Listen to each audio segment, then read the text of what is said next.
Olá pessoal, graça e paz. Nós estamos aí a poucos dias do Natal e eu decidi fazer esse vídeo para poder sanar algumas dúvidas, porque também não aguentava mais tanta besteira acerca desse assunto.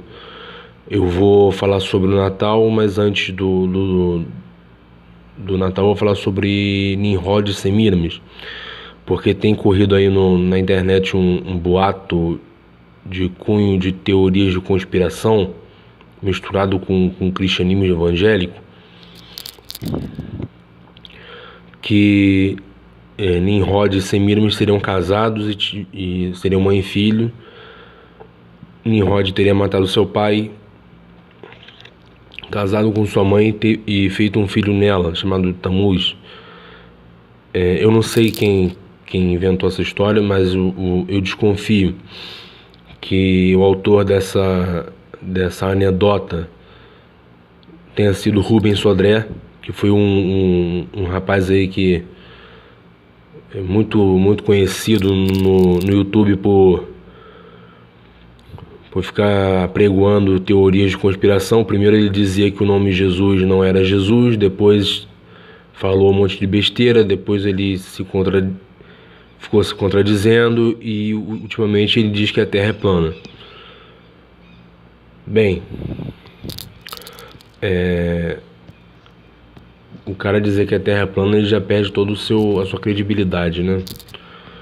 Mas vamos aqui ver mais um motivo para ele perder essa credibilidade de vez. Eu copiei um texto do site do Rubens, que diz assim, tá falando sobre esse suposto casamento entre Nimrod e Semiramis. Ele diz: Nimrod, o primeiro senhor do mundo, ele gosta muito de usar esse termo nos seus vídeos, que se auto-intitulou Deus e era filho de Cush e Semiramis. E em sinal de sua rebeldia, Nimrod tomou sua própria mãe como esposa, e sendo assim, como ele se auto-intitulava Deus, e sua mãe nada mais era do que uma deusa. Após a morte de Nimrod, que simbolizava o deus Sol, Semiramis não podia falar ao povo que ele havia morrido, pois era um deus e deuses não morrem. Então contou que seu filho e também marido ao mesmo tempo havia voltado para o sol de onde veio. Porém, Semiramis nesse momento já estava grávida de uma criança, que ao nascer lhe deu o nome de Tamuz, o qual era tido como a reencarnação de Nimrod, isto é, do deus Sol, surgindo assim a crença na reencarnação. Aí já começa a primeira contradição da própria pessoa que armou essa mentira, porque se o cara morreu em secreto e a sua mãe disse que ele tinha ido ao sol, tendo uma ascensão em corpo ao sol, assim como aconteceu com Jesus Cristo, sendo levado ao céu, como é que ele reencarnou no próprio filho se ele não havia morrido? Né? Ficaria uma coisa meio estranha de se engolir. Mas ele prossegue aqui. Semiramis, ele diz aqui: Tamuz morreu e Semiramis novamente não podia dizer ao povo da sua morte. Então disse que Tamuz havia voltado para o lugar de onde veio, ou seja, voltou também para o sol. Semiramis se tinha como uma deusa da lua, sedutora, perigosa, enganadora e usurpadora. Gente, para as pessoas que não têm acesso, não procuram um livro mais específico do que a Bíblia sobre a vida de Nimrod, e nem histórico sobre a vida de Semiramis, essas pessoas têm uma grande tendência a acreditar nessa fábula, criada por uma mente perturbada a fim de ganhar somente likes e audiência aos seus trabalhos, sejam eles escritos ou seus vídeos no YouTube. E as pessoas ultimamente estão dando muito crédito às coisas que vêm na internet, escritas, faladas. O cara chega e diz que a Terra é plana e fica por isso mesmo. A pessoa acredita que a NASA está escondendo, que a NASA sabe disso, daquilo. Mas espera aí, como é que a NASA sabe do negócio? O cara aqui no Brasil, que a NASA esconde lá e ele aqui tá sabendo? Como é que pode isso aí? Na internet a gente já viu cada coisa bizarra aí, como por exemplo um navio que ia vir pro Brasil com 1 milhão de muçulmanos. Matematicamente isso é impossível. Laranjas que vêm da Líbia com o vírus da AIDS, insetos da Ásia que fazem buraco nos dedos, enfim.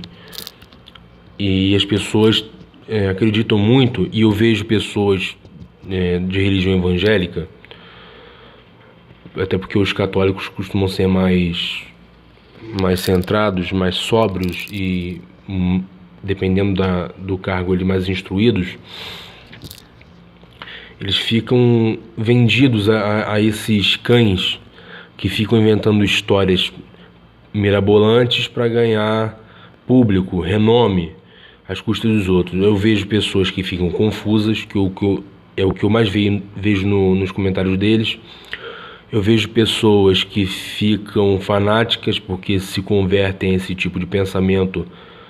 Aí cria atrito com a família, porque a família vai celebrar o Natal, aí o cara acha que a família é idólatra, que é da Babilônia, que adora Nimrod, que não sei o quê, e faz aquele show de acusações aos seus familiares,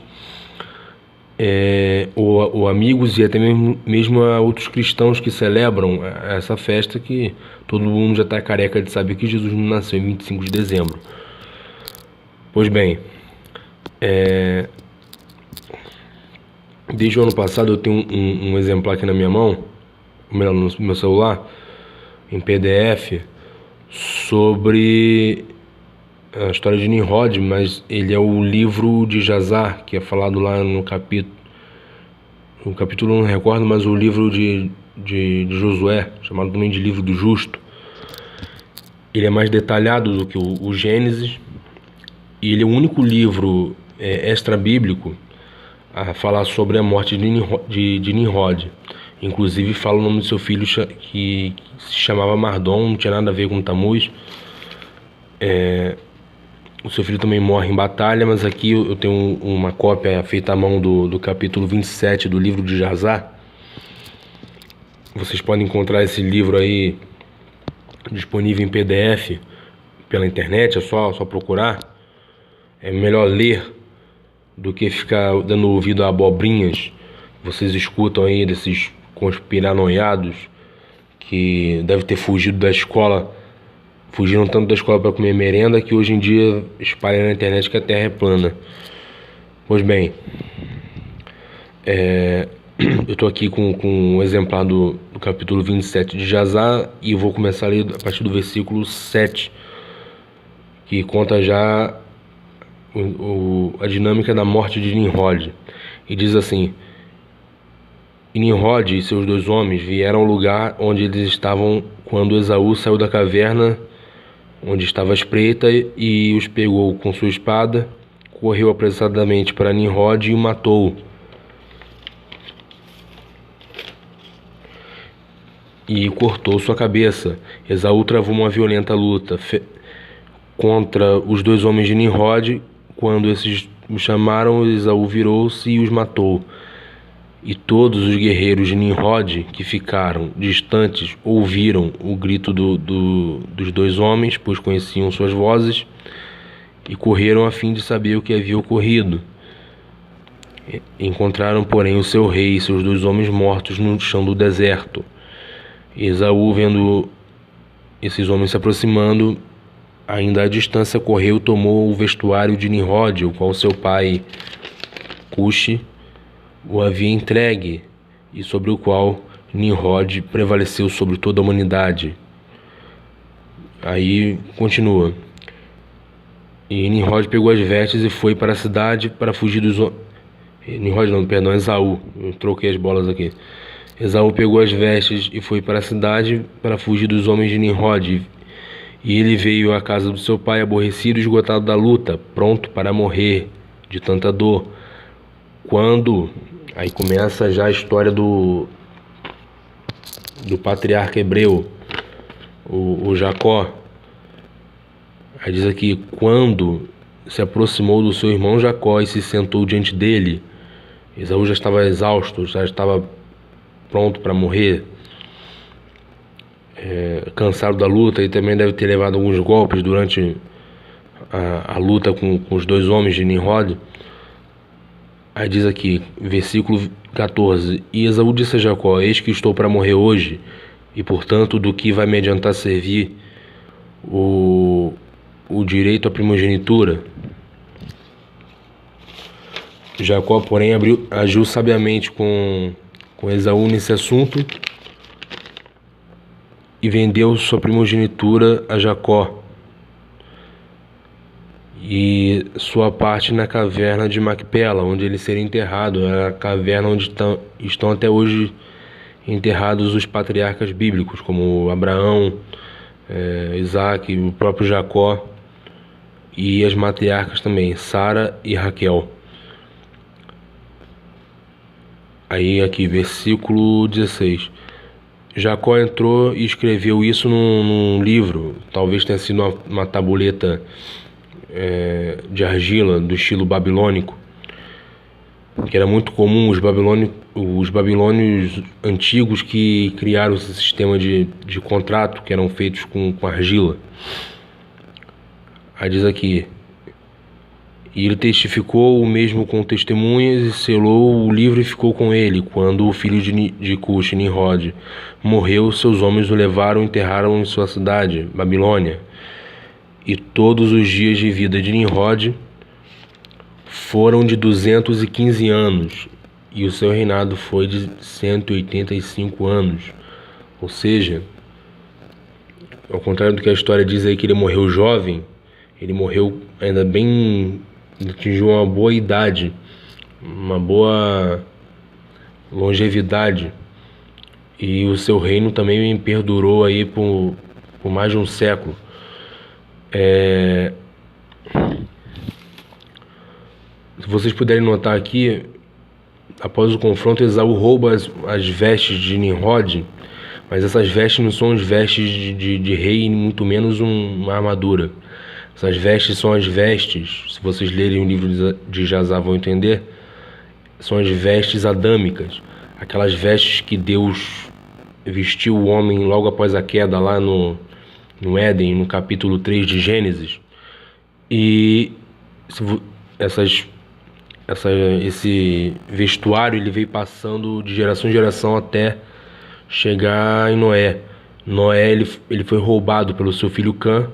O seu filho Cã deu a Cush, e Cush, como já era um homem velho e teve nessa idade já avançada, teve um filho. Esse filho foi Nimrod, e talvez no carinho ali de pai e filho, ele deu essas vestes ao seu filho caçula, e através dessas vestes ele reinou sobre toda a humanidade. Por quê? Porque havia uma crença naquela época que aquele que portasse essa roupa, aquele que vestisse essa roupa, ele se tornaria tão poderoso e irresistível a qualquer coisa, fosse na questão da inteligência, fosse na força física, e qualquer outra coisa. E era uma espécie de um santo graal, ou de uma lança do destino da época. E se você olhar bem o capítulo 27 do Gênesis canônico, o Jacó, quando a sua mãe faz a cabeça dele para enganar seu pai Isaac, Jacó ele entra na tenda peludo. A sua mãe ata nele as vestes de Esaú, e o versículo lá do capítulo 27 diz que ela pegou as vestes de gala de Esaú.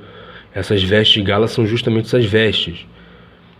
E você pode notar que quando Jacó entra na tenda para se passar por Esaú, se passar pelo seu irmão, até porque o seu pai já estava cego, ele está peludo, né? A sua mãe e ele ataram ao seu próprio corpo essas vestes de pelo, e quando o Isaac toca, ele pensa que está tocando no seu filho mais velho.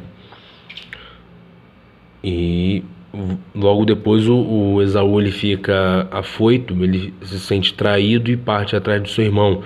Só que não foi pela, como muita gente acredita, pela bênção ou pela perna que o Jacó passou nele, mas foi porque esse esse artefato que para eles era místico e que garantiria o poder de Esaú, até porque Esaú também era um homem caçador e vigoroso, tanto que depois ele vai liderar 400 homens. Ele queria também ser um grande rei na terra, e Jacó acaba com a graça dele. Jacó corta a asa dele. Não se sabe depois o que foi feito dessas vestes, mas agora nós vamos saber quem foi a personagem de Semíramis. O Nimrod foi ali entre o segundo milênio e o terceiro milênio, início do segundo milênio antes de Cristo. Semíramis, ela viveu no século IX, entre o século IX e o século VIII antes de Cristo, na Assíria. Ela era mulher do rei Shams-Adad V, que por sua vez era filho do grande rei assírio Shalmaneser. Era o auge do Império Assírio. Shams-Adad reina por aproximadamente 14 anos, de 824 a 810 a.C., e a partir dele o seu filho Adad-Nirari III assume o trono e reina por mais de 28 anos, totalizando mais ou menos aí uns 41, 42 anos. E a sua mãe, logicamente, esteve junto com ele. Essa rainha Semíramis, o nome, ele não está assim no original. Esse nome Semíramis, ele foi a tradução, a transliteração para o grego. Semíramis no idioma siríaco original é Shamaramut. Ela só ganhou esse nome Semíramis, como a gente está comentando aqui, no fim do século, no início do século e até o meado do século I a.C., pelo historiador romano Diodoro Sículo, que ele, ao ver as histórias de Semíramis, ele aumentou e muito as histórias sobre essa rainha, e também toda a lenda que envolvia essa pessoa, até porque no reinado do seu filho, no reinado de Adad-Nirari, a Síria começou a absorver culturas babilônicas, que ficava ao sul da Mesopotâmia. A Síria ficava ao norte, ali naquela área onde hoje está a Turquia, a Síria e o Iraque. A Babilônia já ficava mais perto do Golfo Pérsico, que já é mais ao sul da Mesopotâmia. A região onde hoje ali é habitada pelo Iraque, Irã e alguma parte ali dos países do Golfo Pérsico. Pois bem, e juntamente com essa leva vem o Tammuz, que é uma lenda de uma divindade babilônica, que ela é morta por um javali a cada ano, mas ela ressuscita no ano seguinte, ressuscita na próxima estação.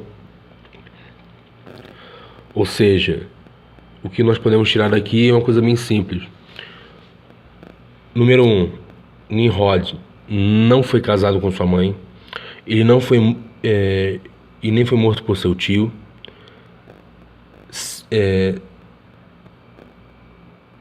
Segundo, ele viveu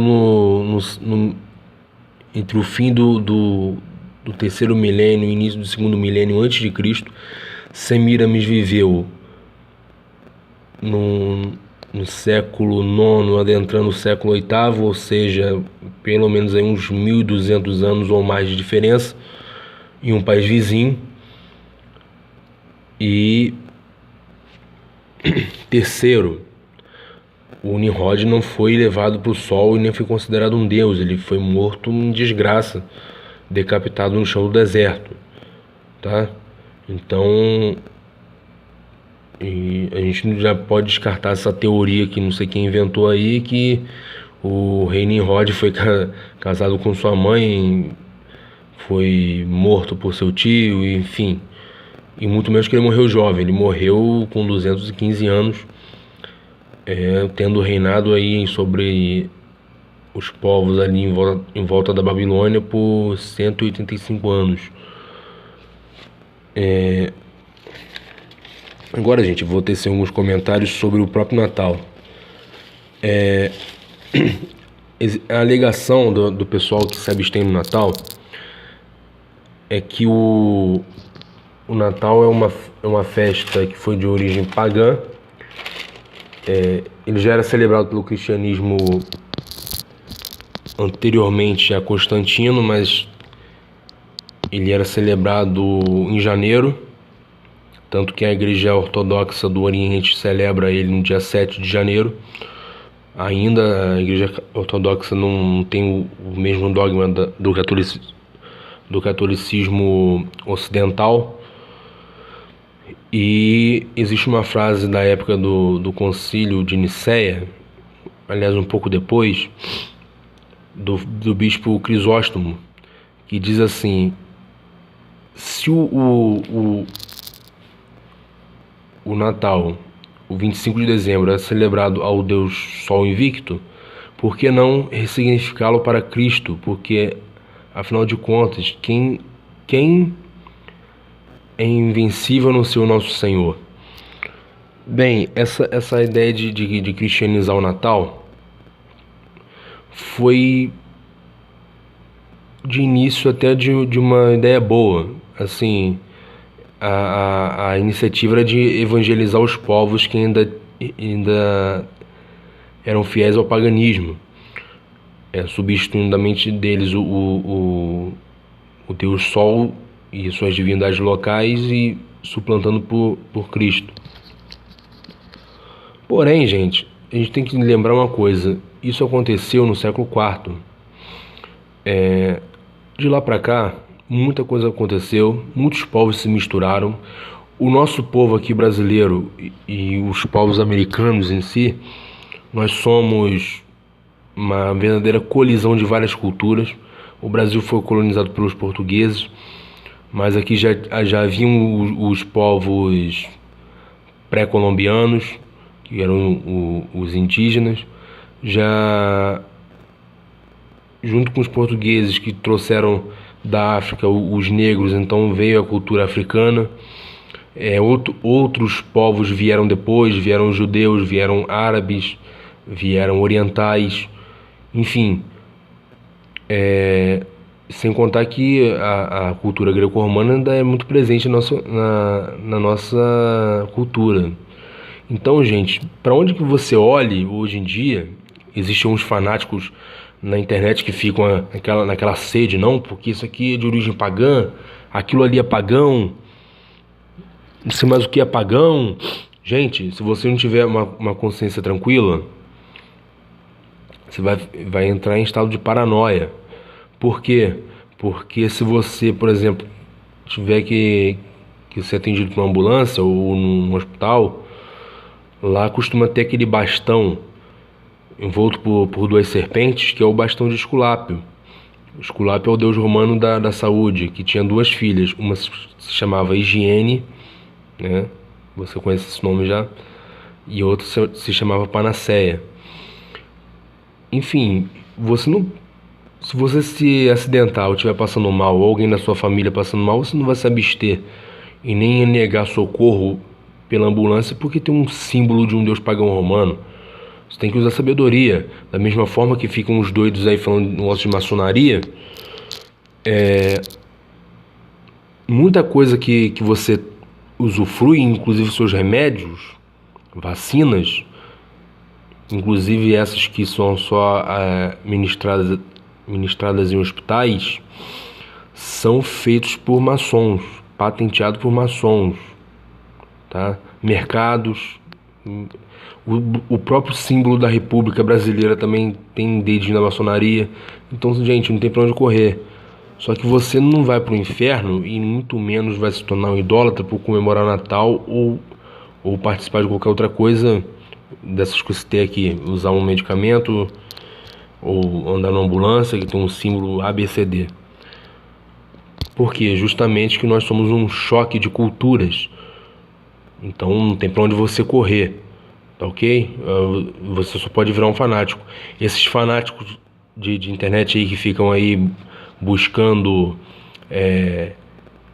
origem pagã, nisso, naquilo, são os mesmos fanáticos da década de 90, que quem aí foi um pouquinho mais velho vai lembrar aí que na época tinha um costume de tocar músicas ao contrário, e os pastores lotavam igrejas com isso, e as pessoas diziam que aquelas palavras que saíam tudo embaralhado era coisa do diabo, fazia menções ao diabo, desenhos, pessoas... Lembram do pastor Josué Irion, que via um desenho e via pênis, bunda, não sei o que, e dizia que o desenho era amaldiçoado?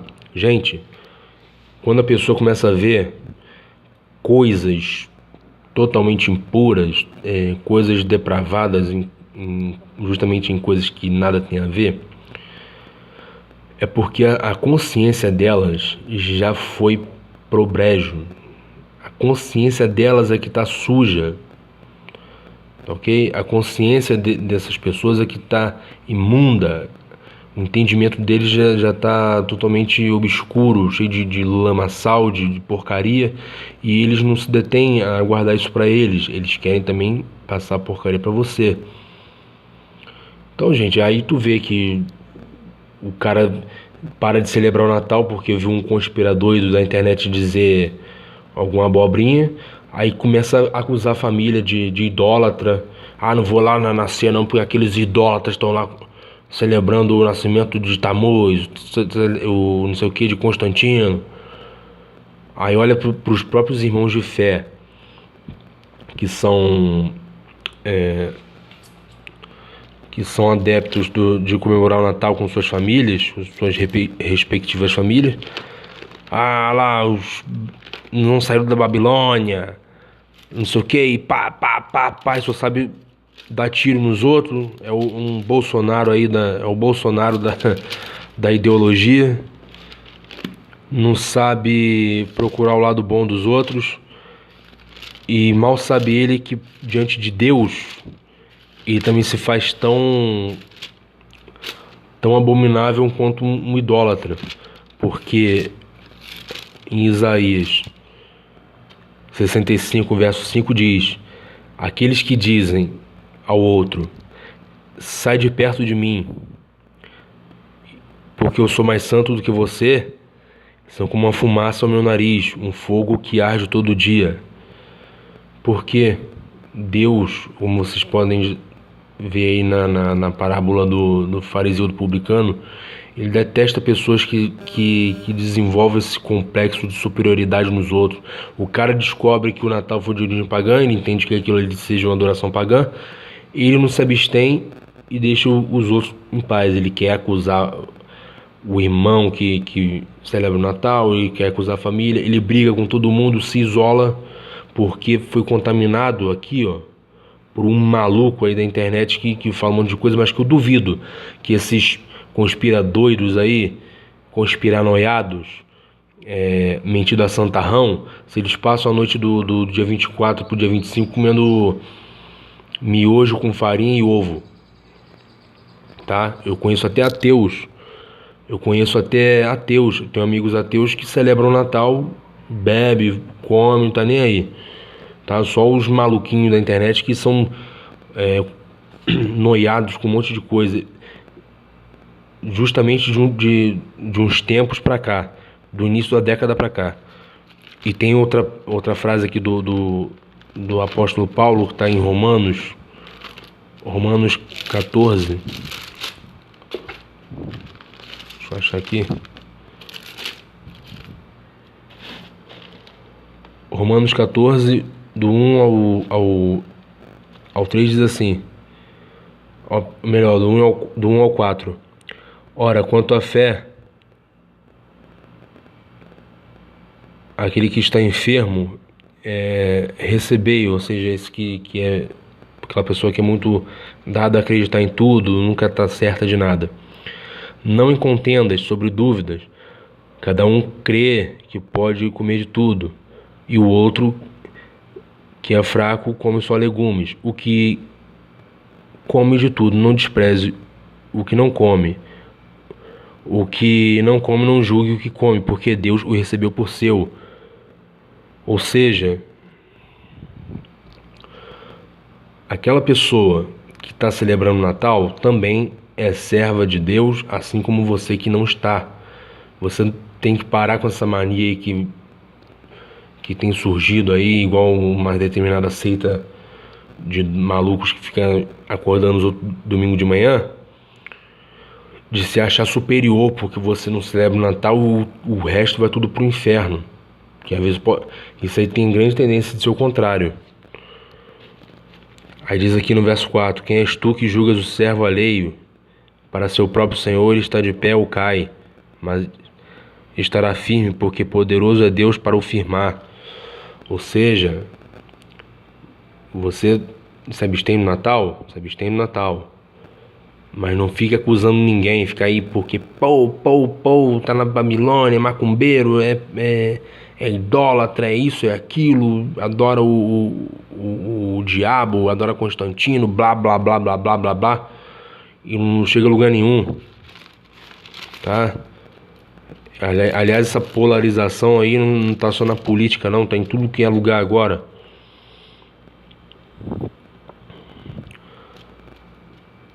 E diz aqui na carta a Tito 15:16, o apóstolo Paulo diz que todas as coisas são puras para aqueles que são puros, mas para aqueles que são impuros, aqueles que têm um entendimento impuro, tudo é impuro, porque a sua cabeça, o seu entendimento já está contaminado, já está podre.